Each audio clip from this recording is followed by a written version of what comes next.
Boa noite. Ele é, sem dúvida, o mais extraordinário personagem da história da humanidade. Devotado hoje por bilhões de fiéis em todo o planeta. Rabino, revolucionário, profeta, apenas um camponês de uma aldeia pobre da Galileia. Afinal, quem foi Jesus de Nazaré? O que a história e a arqueologia podem nos contar sobre a sua vida e o tempo em que ele viveu? As últimas descobertas.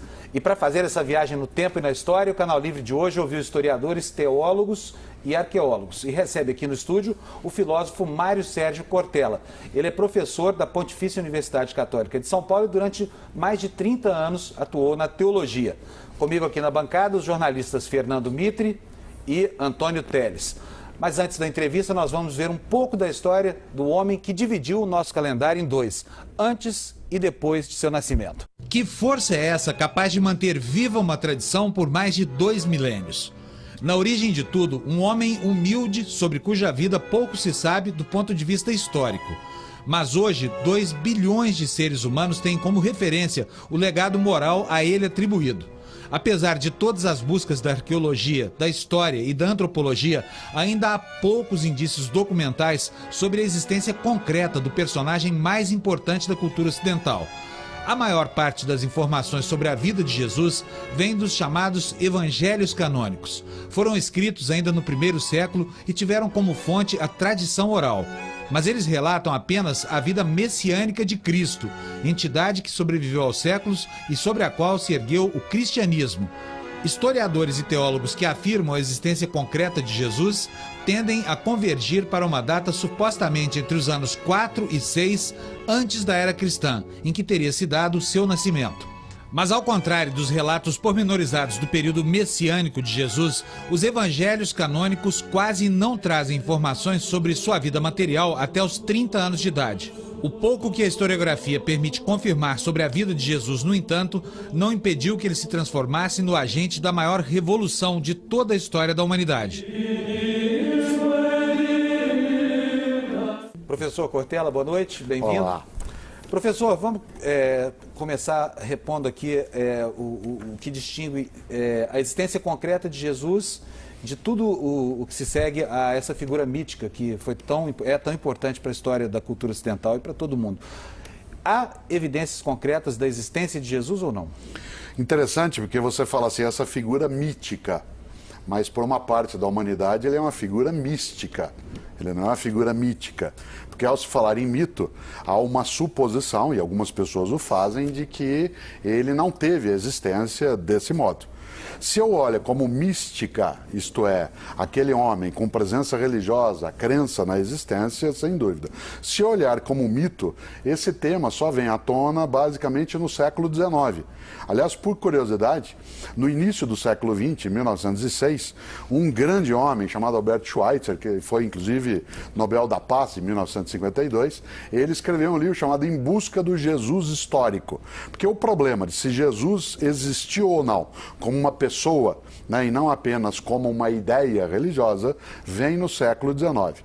Hoje, são poucos aqueles que afirmam que Jesus em si não existiu.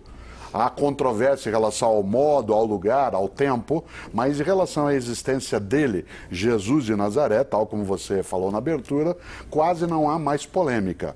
A discussão se dá em torno da noção de Jesus Cristo, isto é, o componente místico, né, que deixaria de lado essa percepção. Por isso, no ponto de partida, é importante que a gente compreenda que talvez como mito, o homem Jesus não é mais considerado, como já foi, né, no século XIX, uma parte do XX, basicamente, forçadamente um mito. Mas sim, isso, uma pessoa cuja percepção religiosa, ela atinge hoje mais de 2/3 da humanidade. Mas, professor, a personagem historiográfica de Jesus Cristo é bastante escassa, né? Sim. Só tem poucas linhas de 4 historiadores.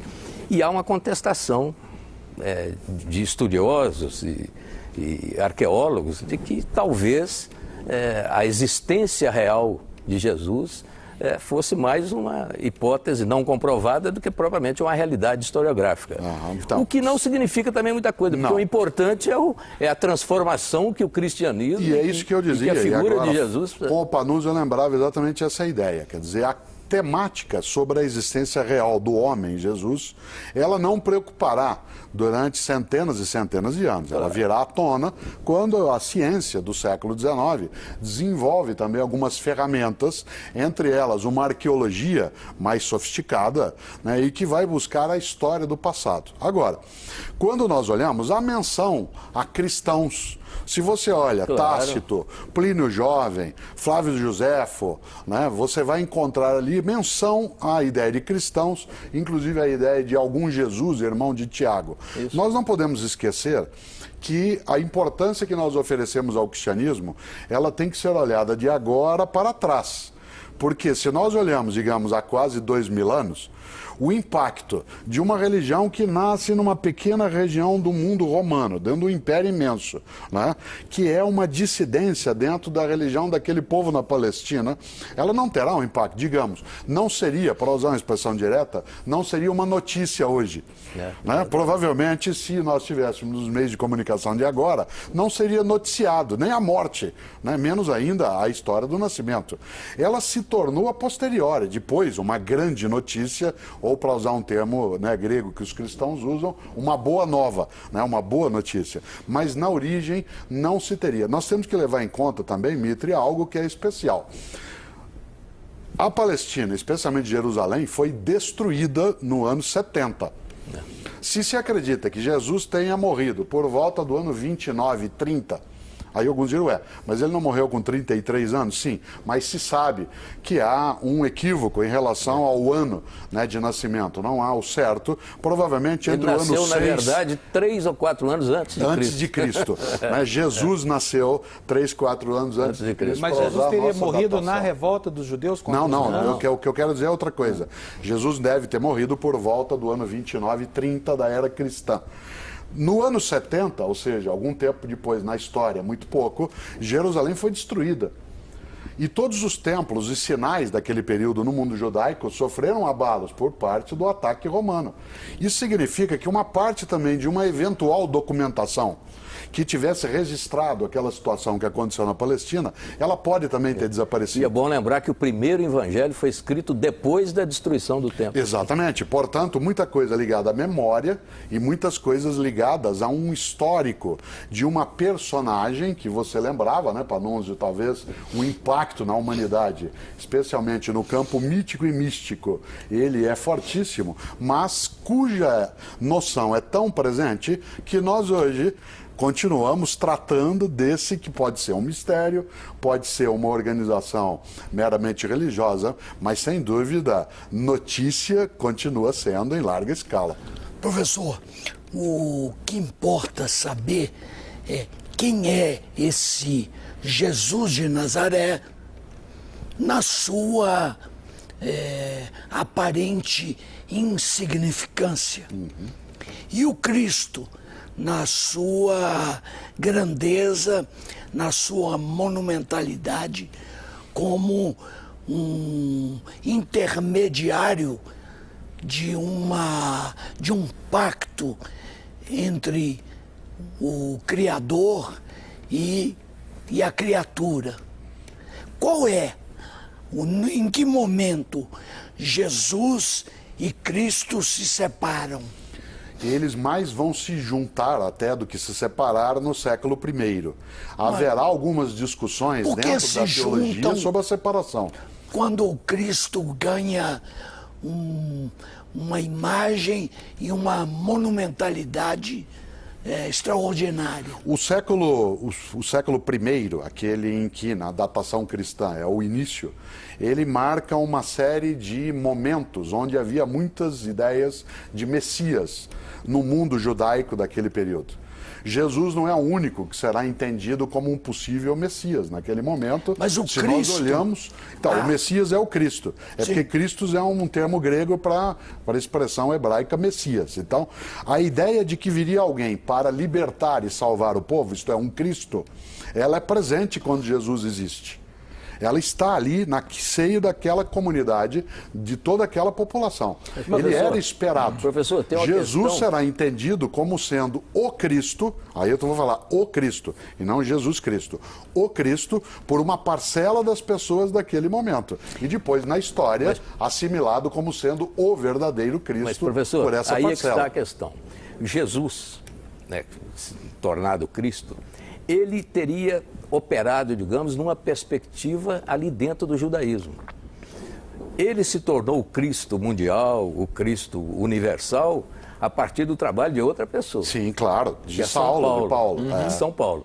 Então, é possível pensar que Jesus quis transformar o judaísmo, quis aperfeiçoar o judaísmo e ponto final. E São Paulo é que teve a grande visão de transformar Jesus Cristo no grande... Sem dúvida. Por isso que essa pergunta do Teles é muito importante. Quer dizer, em que momento há essa transição de um líder judaico, um rabi, um mestre, que encanta, no sentido duplo da palavra, as pessoas... A sua comunidade. Isso, a sua comunidade, quando que ele ganha o status... E eu pergunto, não seria São Paulo o autor disso? Quando Paulo, ele já, depois da morte de Cristo, para ele, né, da morte de Jesus, para aqueles que não são cristãos, né, depois da morte de Jesus, Paulo, que é um cosmopolita, ele sai por aquele mundo, pega, inclusive, entre aspas, carona no movimento do Império Romano e sai difundindo uma mensagem que vai construir a ideia de Cristo. As cartas de Paulo, elas antecedem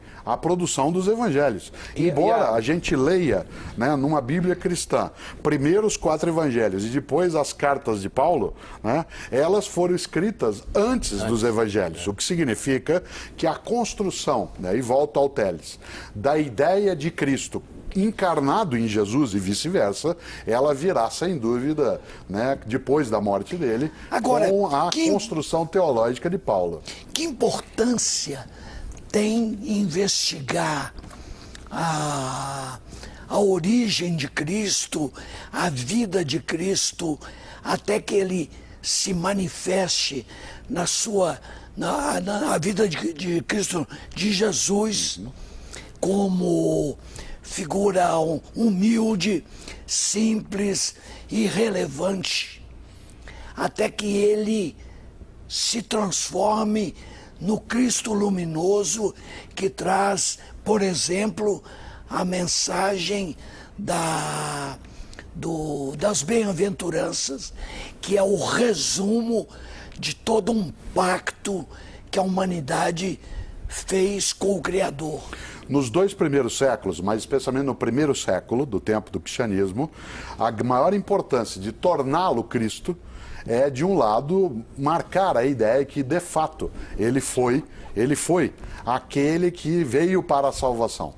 Há outras questões envolvidas nisso. No primeiro século, a grande marca é dizer, entre os vários messias que apareceram nessa época, este é o verdadeiro. Aliás, professor, me desculpa, mas essa figura do Messias, que tinha apenas a túnica, o cajado, era uma figura muito comum no tempo de Jesus. Sim. Havia uma tendência filosófica que era composta pelos cínicos, né? Sim. Aliás, a palavra cínico hoje é muito diferente do sentido que tinha ao tempo de Jesus. Eu queria que o senhor explicasse por que Jesus, que tem, enfim, é inevitável fazer uma associação com o movimento cínico, por que justamente esse personagem ganhou essa importância histórica? Até vamos lembrar um pouco, porque filosofia às vezes também o meu pedaço, a palavra cínico vem de cachorro. Né? Tanto que quem gosta de cachorro é chamado de alguém que é um sinófilo, não um cinéfilo, como o Mitre é. Né? É um sinófilo, aquele que gosta de cães. É porque na filosofia grega, né, pós-socrática, especialmente com Diógenes, né, o filósofo, se dizia que eles viviam sem nada, pelas ruas, né, como cães. E aí foi chamado de uma escola cínica, isto é, a escola em que as pessoas acham que ela, para existir, precisa ter apenas a ela mesma, sem nenhuma propriedade, sem nenhum bem. Curiosamente, há alguns autores que argumentam que Jesus de Nazaré aderiu né, a esta concepção do ponto de vista filosófico. Isto é, ele partilhava esta perspectiva. Mais do que a estoica. Claro, muito mais do que a estoica, porque a estoica significaria, né, aqueles que, tal como lembravam alguns, aqueles que sofriam encalados. Alguns, inclusive, dizem que João Batista, né, seu primo, e aquele que vai batizá-lo dentro da tradição cristã, ele também tinha, né, por ter vivido no deserto, ter se alimentado com coisas que são do dia a dia banal, que ele seria também alguém com essa perspectiva. João, aliás, é mais próximo dos cínicos, de Diógenes, Antístenes, do que Jesus. Jesus como concepção. Jesus até que Agora, gostava tem algo de uma vidazinha boa em alguns momentos. Que retoma, sem dúvida. É muito mais ascético João Batista do que Jesus, né, nesse ponto de vista. Mas há uma questão séria, que é fazer com que, volta ao tema, das várias possibilidades de Messias, que Jesus seja aquele que vai encarnar essa ideia. Mas Jesus, se ele não fosse um personagem preparado para cumprir a profecia, só pela movimentação histórica dele narrada nos evangelhos, ele já seria sacrificado ali. Era absolutamente inevitável. Ele afrontou todo o poder da Palestina. Jesus, sem dúvida, Mita, ele seria alguém naquele momento que independeria de Herodes. Exatamente. Ou independeria... Ele seria executado. Né, não independeria de Pilatos, dos romanos.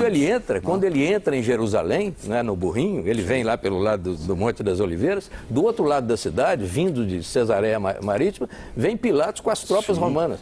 E Jesus vai para onde? Vai para o templo e vai cutucar a onça lá no templo. A percepção de Jesus de Nazaré na sua pregação naquele momento, narrada nos evangelhos, nas cartas, nos Atos, ela é uma pregação altamente revolucionária, em relação àquele grupo. Isso. A narrativa no Evangelho, ela faz um acordo, um concerto com C, né? Faz um concerto de várias situações vividas. Mas você não tenha dúvida, mesmo que não fosse a história dos romanos, do rei Herodes e Antipas... Ele morreria na cruz, do mesmo modo, cruz, sem dúvida. onde morriam os inimigos de Roma.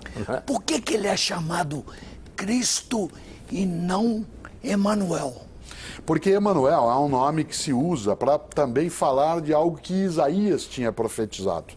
Você sabe que o nome dele, Jesus, é uma romanização de Yeshua ou Joshua, né, que da onde deu a expressão Jesus, que é uma forma de abreviar o nome de Josué, que é uma das grandes personagens da tradição judaica do passado. Mas até Emanuel, aí, que significa Deus conosco, né, que vai dar para nós no Ocidente o nome Manuel, ele é muito mais uma aproximação com uma profecia feita no Antigo Testamento por Isaías do que de fato o nome que ele terá. Porque o Cristo, a palavra Cristo, é derivada de um termo grego. Sim, não Cristo é o ungido, o abençoado. Não é do termo indiano ou védico, Krishna? Não tem nada a ver. Não tem a ver. É uma mera coincidência sonora. Né? Uma coincidência. Cristo significa o que ele quer, o ungido, que é aquele que é abençoado, que é aquele que foi o escolhido. Né? Desse ponto de vista, ele combina com a expressão hebraica Messia. Né? Professor, eu só queria deixar uma perguntinha, depois ele responde. É pouco provável, não há nenhuma prova, nenhuma evidência, não há sinal nenhum de que Jesus nasceu no dia 25 de dezembro. E nunca os cristãos disseram isso. Pois Mas nos diz que nós vamos voltar, podemos voltar nessa... Nunca os cristãos disseram qual era a data. Exatamente, mas aí criaram isso. Tem uma convenção em relação Tem uma convenção, a isso. mas tem um outro dado histórico, aí esse é histórico interessante. Uma divindade, Mitra, que eu não posso esquecer o nome, nasceu sim, no dia 25 de dezembro, acredita-se segundo a tradição do mitraísmo. Tá, alguns vão dizer que é mito, outros vão dizer que é místico. O cristianismo foi lá e pegou essa data. Né? Isso não muda toda a história, né? Mas ele dá um sabor especial porque aprofunda o mistério.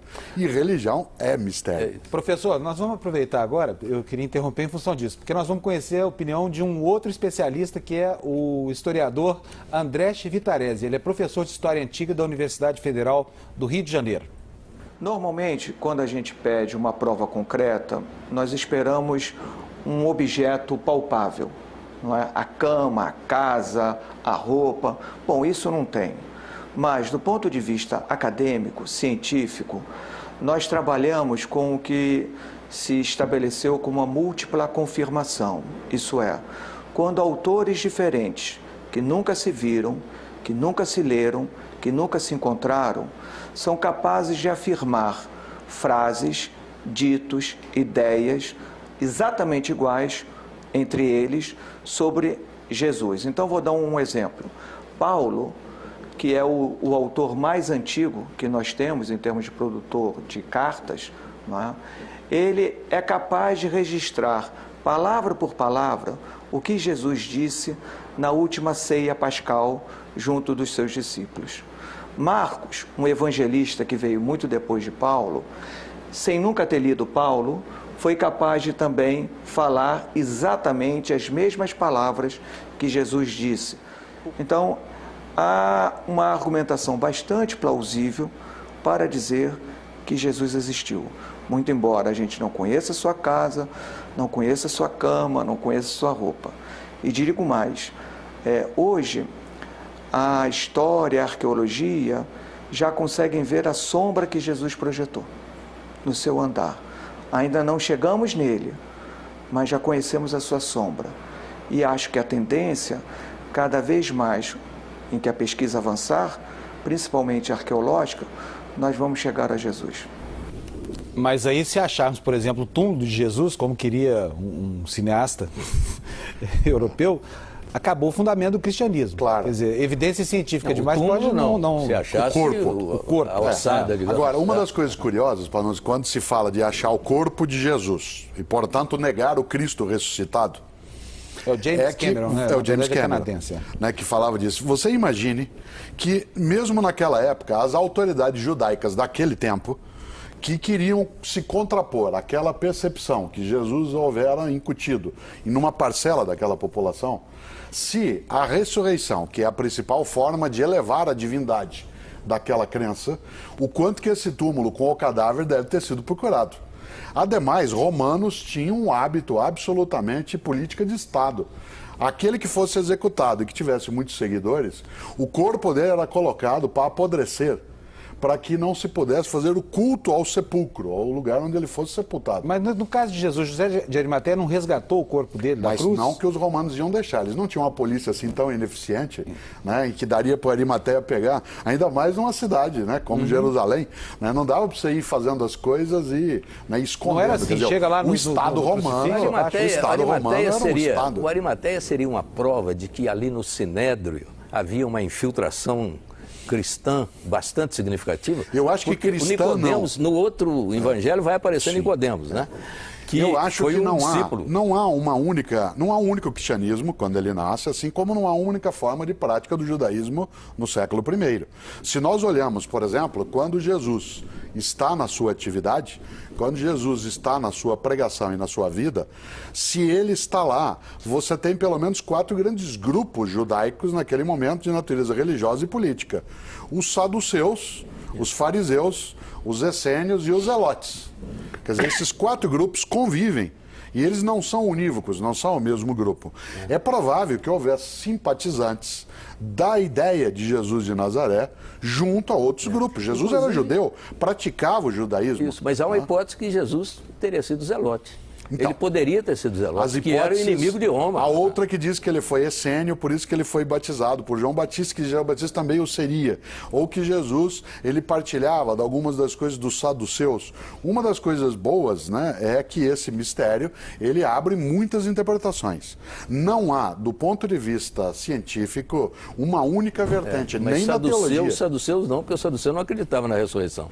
Mas quem disse que todos os judeus acreditavam na ressurreição? Né? Você diz, não, nem todos, é verdade. Né? Mas talvez há ideia, alguns argumentos, que se ele foi saduceu, que a ideia da ressurreição pode ser muito mais compatível com a percepção dos islâmicos sobre Jesus. Porque os islâmicos acreditam que Jesus foi um profeta importante, que ele não era o Cristo e que ele não ressurgiu na prática. Ele foi levado para os céus ainda vivo e outro morreu no lugar dele. Jesus, que os islâmicos chamam de Isa, ele não foi alguém que morreu. Ao contrário, em vida ainda, Deus, isto é, Alá, o levou para os céus. Então, é essa múltipla possibilidade. Mas outros personagens bíblicos não considerados portadores da divindade também o foram. Sim, Elias, Sim. Sim, Enoque. tem outros, porque essa ideia de ser arrebatado, de Sim. ser levado, ela é muito comum nas religiões do passado.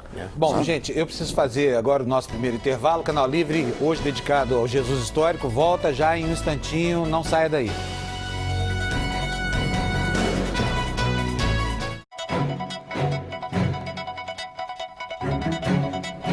Voltamos com o Canal Livre, que esta noite debate a história de Jesus com o filósofo Mário Sérgio Cortella. Para Pedro Paulo Funari, que é professor de História e Arqueologia da Unicamp, mais vestígios da vida na Galileia, na época de Jesus, ainda serão descobertos nas próximas décadas. Vamos ver o que ele diz. A arqueologia ela é muito importante porque ela nos fornece o contexto no qual Jesus viveu. Nós temos muitas informações que provêm de escavações na Terra Santa, na Palestina. Elas se referem tanto às maneiras como as pessoas viviam, as suas casas, como que viviam as autoridades, como vivia o povo comum. Na Palestina, a vida era ao mesmo tempo muito simples, porque a população local dos seguidores de Jesus eram pessoas analfabetas que viviam no campo, viviam de atividades muito simples como a pescaria, que eram os primeiros seguidores de Jesus, camponeses, mas ao mesmo tempo era uma sociedade muito complexa, porque havia cidades inclusive com uma população estrangeira que falava outra língua, que era o grego. Havia tropas romanas que vinham soldados de pontos muito distantes do império. Portanto, Jesus conviveu, embora os seus seguidores e seu círculo mais íntimo fossem de pessoas muito humildes, ele conviveu com pessoas de diferentes origens étnicas, de uma região muito grande do Mediterrâneo Antigo. Nós descobrimos há um tempo atrás um barco na Palestina que é muito parecido com o que teria sido o barco dos pescadores que seguiam Jesus, como Pedro, e que Jesus mesmo utilizou. Encontramos também vestígios de casas da Palestina, da época de Jesus, que não usavam telhas, e que explica, por exemplo, uma passagem do Evangelho que fala que um paralítico passou pelo telhado, quer dizer, na verdade não eram telhas, era um teto de palha que podia ser facilmente retirado. Então, com certeza, novas informações virão nas próximas décadas. Agora, para quem crê, para quem acredita em Jesus, no Cristo, essas descobertas que se anunciam não podem acabar fazendo com que Jesus fique menor do que Cristo, evidentemente, no futuro? Acho que não, por uma razão, Panunzio. Os evangelhos, eles são textos de reverência, não são textos históricos. Em nenhum momento se pode supor que aquela descrição que ali aparece, ela tem um componente de natureza científica, de comprovação. Tá?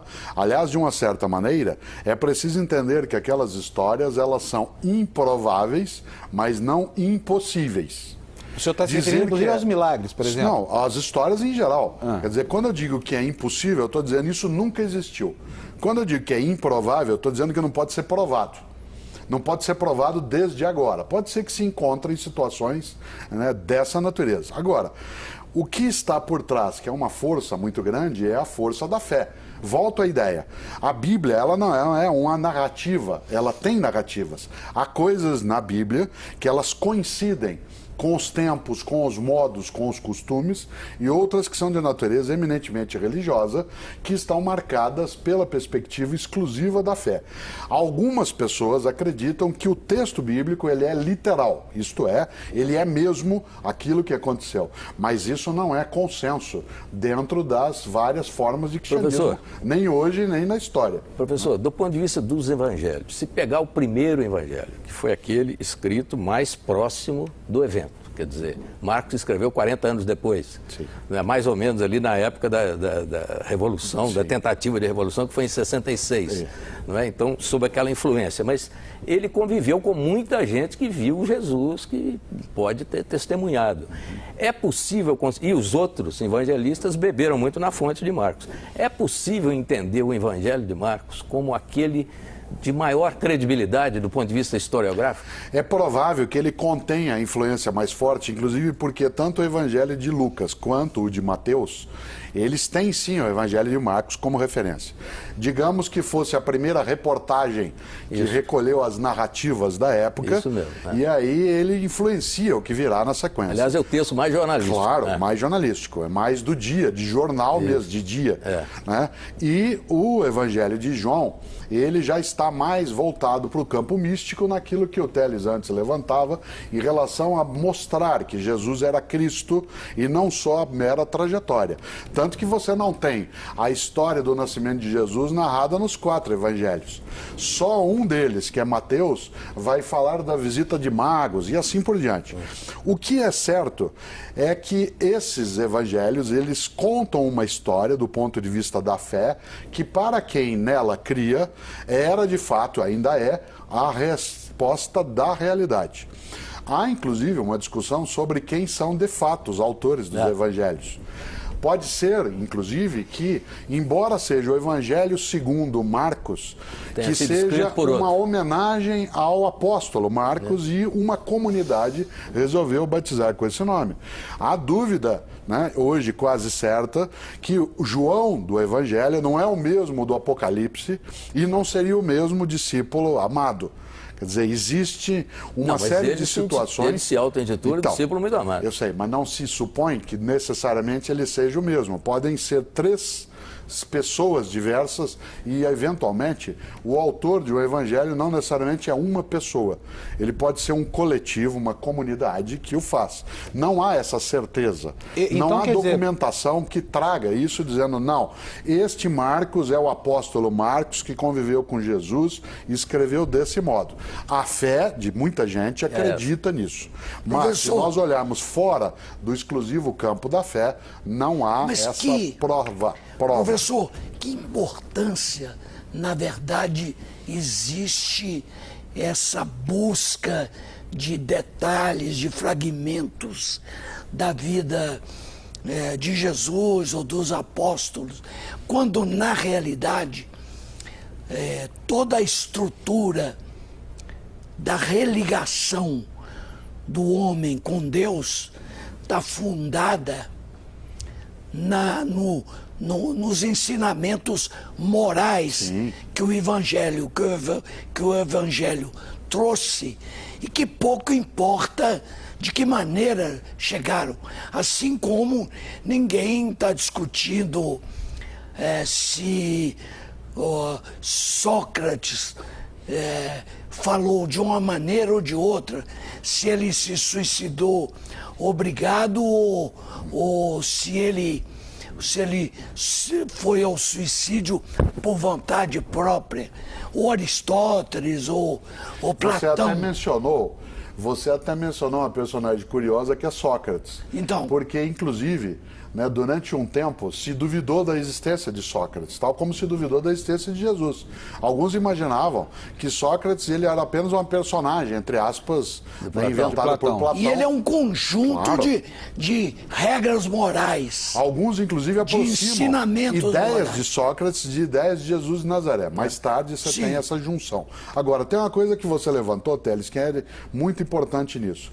Você fala, o que interessa a quem crê, tanto faz. Para quem tem uma crença em Jesus Cristo e não está preocupado com a identidade, com a filiação direta humana, que não está exclusivamente marcado pelo lugar... Que não altera em nada. Isso é absolutamente indiferente. Tanto o senhor acha que altera? Não, não altera. A fé não altera. Inclusive é irrelevante até se houve ou não o personagem de Jesus. Claro. Esta ideia de que Jesus ela existiu, né, como pessoa, que Jesus existiu como pessoa, ela sempre incomodou mais os não cristãos do que, de fato, os cristãos. Aos cristãos, por estar apoiado na fé, isso era uma questão de menos importância. Agora, nos últimos 200 anos, em função, como eu dizia antes, do avanço da arqueologia, das ferramentas de comparação de texto, do crescimento da linguística, do domínio, inclusive do aramaico, que era o idioma falado na Palestina e que não é falado por mais ninguém. Então você precisava de outro tipo de método para se aproximar.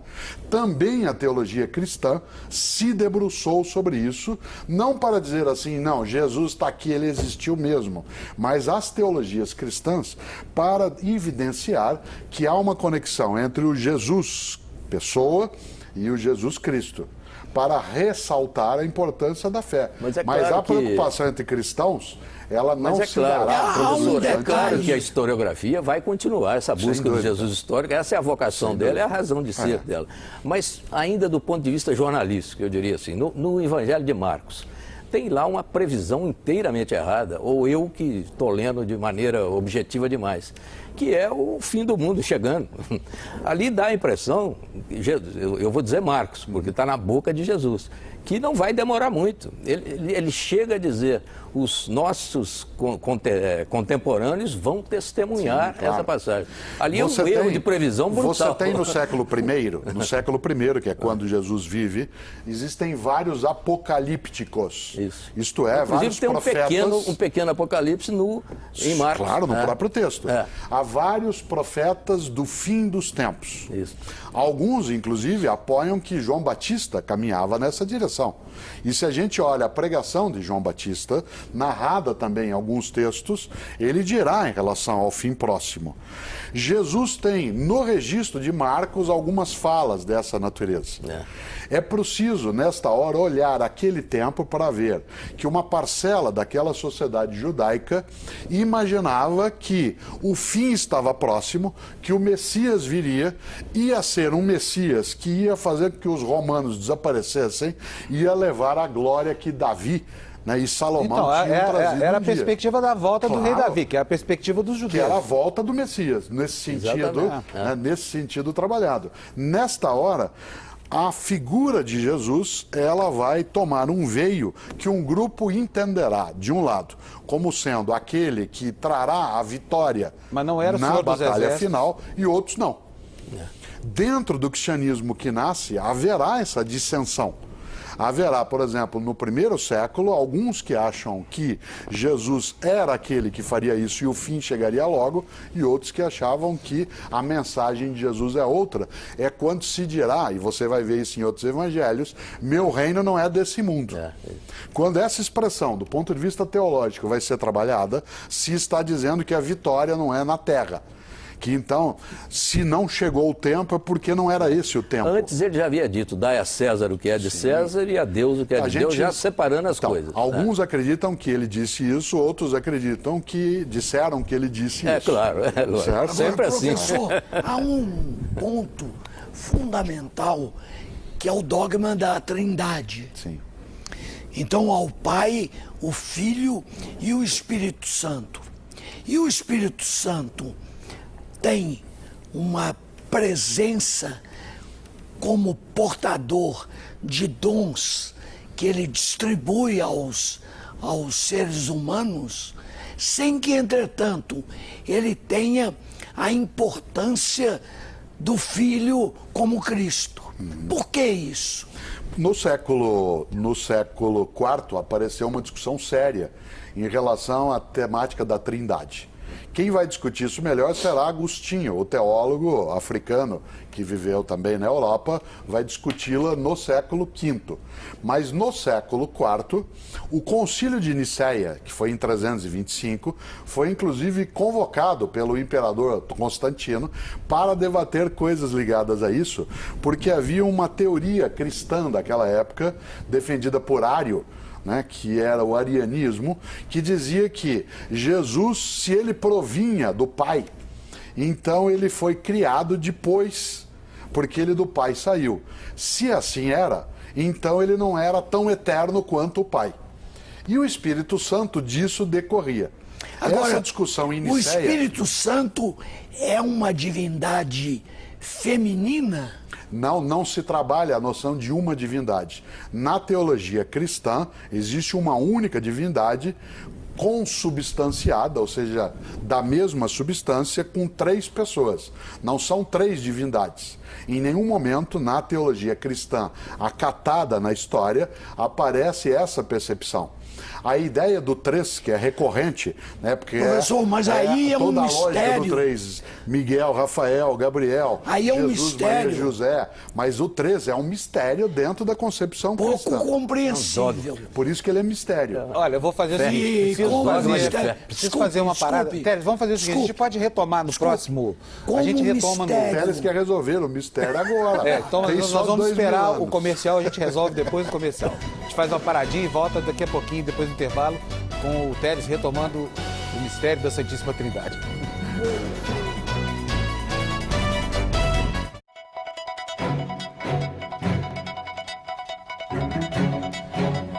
Estamos de volta para o último bloco do Canal Livre desta noite, hoje discutindo a vida do personagem histórico de Jesus de Nazaré. Eu interrompi o Teles aqui no último bloco, vou passar logo para ele a palavra, porque nós temos um mistério enorme por resolver, né, Teles? Professor, com autorização do Panúzio, eu volto à questão da Trindade do Espírito Santo e do Espírito Santo. Primeiro, eu não me recordo de nenhum momento em que o Cristo tenha se referido à Trindade. Segundo, não me recordo também que ele tenha se referido ao Espírito Santo. Fala-se várias vezes em espírito.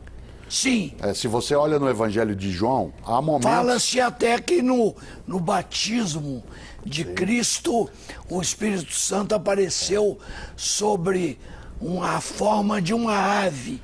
Mas isso me parece uma metáfora singela. Claro, a metáfora é o que você tem em grande quantidade. Mas se você olha o Evangelho de João, que é o mais teológico, como concepção, e o que mais trabalha é a ideia de Cristo, muitas vezes ali, Cristo fala sobre si mesmo como sendo filho de Deus, fala sobre Deus como Pai e fala sobre o Espírito que ilumina e encanta. A concepção de trindade desse modo, ela é recorrente na história do judaísmo. Eu falava antes até do intervalo que se trabalha com Abraão, Isaac e Jacó, né, com a trilogia dos arcanjos, se trabalha sempre a noção do três, ela é recorrente nessas culturas, inclusive entre gregos, entre egípcios. Se a gente olha, você lembrou o hinduísmo, né, num determinado momento, dentro da multiplicidade da força divina, né, do hinduísmo, Brahma, Vishnu e Shiva, também você tem um 3. Então, a noção triádica do 3, ela aparece com força naquele momento. E no Evangelho de João, há essa expressão. Também se encontra disperso nos outros 3 evangelhos, que são os chamados canônicos, algumas dessas questões. Por que isso é colocado como mistério? Né? Obviamente porque a explicação do ponto de vista racional, ela encontra um obstáculo. Como é que você tem um único Deus, que são 3 pessoas? Isto é, não seriam 3, então não é politeísmo. É evidente que a noção de 3 em 1, ela é muito mais um combate à concepção romana da época, que era politeísta, que tinha muitos deuses, e o reforço do monoteísmo abraâmico e mosaico. Né? Desse ponto de vista, a gente pode até interpretar isso de outros modos, inclusive porque os hebreus, lá no início, se você lê em hebraico o livro inicial da Bíblia cristã, que é da Bíblia judaica, que é o livro do Gênesis, no início a narrativa fala em Elohim, em deuses, e não em Deus. Verbo. Isso assim, e nós criamos, fala no plural. Depois é que vai se reduzir a esta ideia de 3, mas numa só pessoa, na concepção monoteísta. O verbo está em João, é assim que começa. Ou seja, a ação da tríade, dos 3. Né? Não é algo que a gente consiga, não só lidar aqui, mas faz pelo menos, digamos, 1.900 anos. Professor, né, que esse debate... Jesus não ajuda a confundir ainda mais a coisa na compreensão dessa complicadíssima Santíssima Trindade, quando ele interpela seu pai no momento da crucificação e pergunta por que foi abandonado? Sim. É que se você tem isso não em todas as narrativas. Nenhum dos 4 evangelhos ele é idêntico e nenhum deles tem o mesmo foco. Se você olhar as 4 narrativas que saem daquelas comunidades que as produziram e depois elas foram aceitas como oficiais, canônicas, porque há mais de 30 evangelhos. Os 4 aceitos é que tem essa posição. É claro que cada um deles vai dar uma ênfase. Um deles dá ênfase no fato de que Jesus é o Filho de Deus e recorre ao Pai. Mas você não tem isso de todos os modos em todos os evangelhos. Então, nesse polo, sim. Em todos eles, não. Né? Professor, deixa eu te fazer uma pergunta a respeito do Concílio de Nicéia e a respeito dos outros evangelhos. Até aquele momento, a igreja lidava com todos os evangelhos, inclusive os apócrifos, que tem alguns que são incríveis. E muitos são posteriores ao Concílio de Nicéia. Depois apareceram outros. É.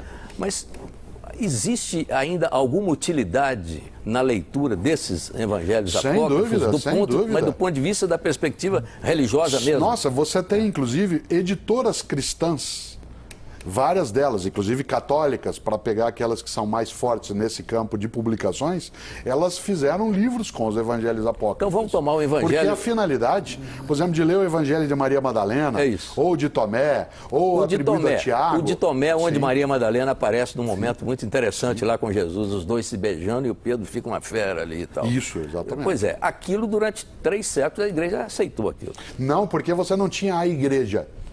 A gente não tem a igreja. A igreja, como a gente diz, tal como a gente diria assim, o governo, ela é uma figura. Mas foi no Concílio de Nicéia, de Nicéia que quando você vai ter a igreja, mas você tinha múltiplas igrejas. A palavra igreja significa comunidade. Então você tinha muitas igrejas. Mas não esse existe conteúdo, uma igreja conteúdo, o que o senhor acha desse conteúdo? Não, eu acho que esses conteúdos, eles são relatos possíveis daquele momento e eles são relatos que eles ajudam a entender algumas das coisas daquela época, mas do ponto de vista da teologia, todo o aporte, todo o apoio para a compreensão da religião está nos 4 canônicos. Os outros auxiliam a olhar um pouco sobre a infância de Jesus, sobre qual era o ambiente da época, qual que era a relação de Jesus com as mulheres e assim por diante. Você tem narrativas em evangelhos apócrifos que falam sobre a manjedoura, sobre o boi e o jumento ao lado, professor, todas essas histórias. É da maior importância a relação de Jesus com as mulheres. As mulheres têm uma presença incrível nos evangelhos. Aliás, uma das razões que fazia com que ele fosse, entre aspas, motivo de escândalo, porque a palavra escândalo em inglês significa armadilha, obstáculo. Mas as mulheres foram patrulhadas brutalmente na história da igreja, sem porque dúvida. Se pegar, mesmo os canônicos, elas estão lá. É que mais uma nos vez, momentos cruciais. Mais uma vez você está usando a igreja como se ela fosse uma. E a gente tem muitas igrejas, muitos cristianismos. Se a gente chama de igreja católica, apostólica, romana... Estou me referindo a essa. A essa, sem dúvida. É um herege, mas é preciso lembrar que ele defende nos primeiros 5 séculos do cristianismo, a figura feminina mais exaltada nas comunidades cristãs era Maria Madalena. Mais adiante é que será Maria, mãe de Jesus. Né? Mas se tem toda uma lógica em relação a Maria como o papel da mulher. E o que eu mesmo está querendo perguntar para o senhor, ainda não teve coragem, o que havia entre Jesus e Maria Madalena? Não, eu queria ir muito além. Eu acho que havia um respeito fortíssimo. Alguns textos dizem que eles mantinham uma relação, né, de intimidade. Essa intimidade poderia ser aquela quase sexual. impossível. Alguns textos diriam que sim, mas não nos evangelhos apócrifos. O que se dizia em alguns relatos é que Jesus às vezes osculava, beijava, isso dava ciúme em outros, a Maria Madalena na boca. Agora, esse não era um gesto de natureza sexual. Mas São Pedro ele não beijava na boca, né? Então tem a diferença. Então, esta lógica entre 2 homens, ela não era a mesma que entre um homem e uma mulher. Agora, esta questão, ela é algo que passa lateralmente no dia a dia, né, do cristianismo. Quando a gente olha, vez ou outra vem à tona esse debate sobre se ele foi casado com ela. Isso. Os evangelhos aceitos na teologia cristã dizem que não. Não, agora, as mulheres têm uma presença, viu, Panundo? As mulheres têm um outro tipo de presença no Evangelho, que é a presença da coragem. As mulheres são muito mais corajosas do que os homens. Claro, foi para uma mulher que Jesus se manifestou a primeira vez, foi a samaritana. E foi para uma mulher que ele manifestou, foi Maria Madalena, na hora da crença da ressurreição. Exatamente, e os apóstolos todos fugiram no dia da crucificação e as mulheres estavam lá. Gente, antes que o senhor me responda... com autorização não, pode seguir. O senhor acha que de toda a história o que importa mesmo são as virtudes teologais, a fé, a ideia, por exemplo, de que um homem nasceu, e é isso que traz a beleza de um Natal. Um homem nasceu e a crença é que esse homem veio acreditando na possibilidade de paz e que essa religião fala em fraternidade, fala em amor. A ideia histórica em si, ela fica em segundo plano dentro dessa mensagem. E a esperança? Virtude, sem dúvida. A virtude da esperança, a virtude da fraternidade, da solidariedade. Isso que importa. O restante circunda a mensagem principal. Senão a gente não pararia, né, uma parte da nossa vida para olhar também esse mistério. Enquanto eu ainda tenho tempo, quero mostrar para vocês o que diz o professor de Ciência da Religião da PUC de São Paulo, Pedro Lima Vasconcelos. Então, há referências em vários documentos de historiadores romanos, um escritor judeu chamado Flávio Joséfo, além da vasta literatura produzida pelos seguidores e seguidoras de Jesus, né, dando conta de uma personagem que viveu na Galileia, foi crucificado em Jerusalém, na época de Pôncio Pilatos. Religiosamente, Jesus é filho de Israel, né? Em termos culturais, ele é herdeiro, né? Ele vive num ambiente marcado pela cultura grega. E política e militarmente a dominação é romana. Um filho de Israel, né? Filho das tradições de Israel, né? Um líder, do ponto de vista sociológico, a gente o chamaria de um líder carismático. Seus seguidores e seguidoras descobrem nele palavras que ressignificam a vida, as próprias vidas, dão um outro rumo às próprias existências. Nesse caminho, nessa atuação de alguém que tem palavras significativas, renovadoras da vida, suas ações libertadoras registradas nos evangelhos na forma dos milagres, esse conjunto de palavras e ações o colocou em rota de colisão com as autoridades religiosas e políticas da época, o que resultou exatamente na sua crucificação. Professor, infelizmente, é uma palavra que não gosta que eu use aqui, mas enfim, nosso tempo terminou e nós só temos tempo agora para suas considerações Então, você finais. vê, o nosso tempo terminou e a história do cristianismo não. Vai continuar mais Ela 2010 persiste anos. com essa inquietação, esse debate. Os 3 especialistas que falaram, todos eles têm nome de apóstolo, né? São 2 Paulos, um Pedro, né? Aliás, um André, um Pedro e o Pedro Paulo, que é o Funário e tal. Isto E impacta. são 2 apóstolos. Claro, né? Santo Antônio, né? São Fernando. E São né? Fábio, São Fábio. modestamente. Não tem São Mário, mas tem São Sérgio. Quer dizer, esta lógica. São Fernando, que era o nome verdadeiro de Santo Antônio.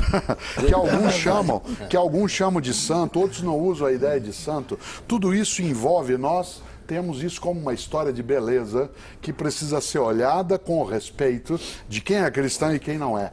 Pela beleza que ela carrega, porque não há nela, na mensagem original, não há um anúncio de violência, não há um anúncio de morte, a capacidade de convivência. A história trouxe isso em várias situações, mas na mensagem original é uma mensagem de paz, alegria, fraternidade e, claro, de vida eterna.